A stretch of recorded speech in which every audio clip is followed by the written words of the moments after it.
কাবাৰ যদি কোভিড হৈছে তেওঁলোকৰ হৃদপিণ্ডটো যদি এফেক্ট হৈছে কোভিডত কাৰণ কোভিডে বিভিন্ন অংগ বা অৰ্গেনবোৰ এফেক্ট কৰিব পাৰে বহুত মাকে সিগাৰেট খায় ড্ৰিংক কৰে আৰু গুটখা এইবোৰ বস্তু খায় তাৰ লগতে কিছুমানে বহুত ধৰণৰ ষ্টেৰইডো লৈ থাকে গতিকে এইবিলাকৰ হাৰ্টৰ ওপৰত এফেক্ট আছেনে শকত ল'ৰা ছোৱালী থাকে স্কুলত তেওঁলোকৰ লিপিড প্ৰফাইল কৰিব একেবাৰে টোটেলি এবনৰ্মেল পাব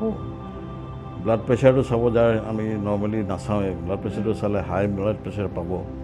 স্কুল গোয়িং চুগাৰো ওলায় বহুতৰ ফাষ্ট ফুড বুলি যদি কয়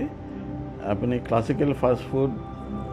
নটৰিয়াছ হ'ল এই ধৰণৰ কিছুমান কথা আছে যে টেঙা তিতা নাখাবা গাখীৰ মাছ নাখাবা গাখীৰ মাংস নাখাবা আজিকালি গাখীৰেৰে মাংস বনায় ধৰক গাখীৰেৰে মাছ বনায় ফ্ৰী ট্ৰিটমেণ্ট অলমষ্ট 90% মানুহে লৈ আছে বৰ্তমান PMJY স্কিমৰ আণ্ডাৰত এইটো সঁচাকৈ খুব সঁচাকৈ তাৰ বেনিফিট মানে পাইছে আমি নিজে ডেলিভাৰী কৰি আছোঁ কাৰণ এই কথাবোৰতো আমি ভালকৈ দেখা নাপাওঁ ছ'চিয়েল মিডিয়াতো নাপাওঁ আপোনাৰ free pacemaker free cardiac stent angioplasty free এক পইচা দিব নালাগে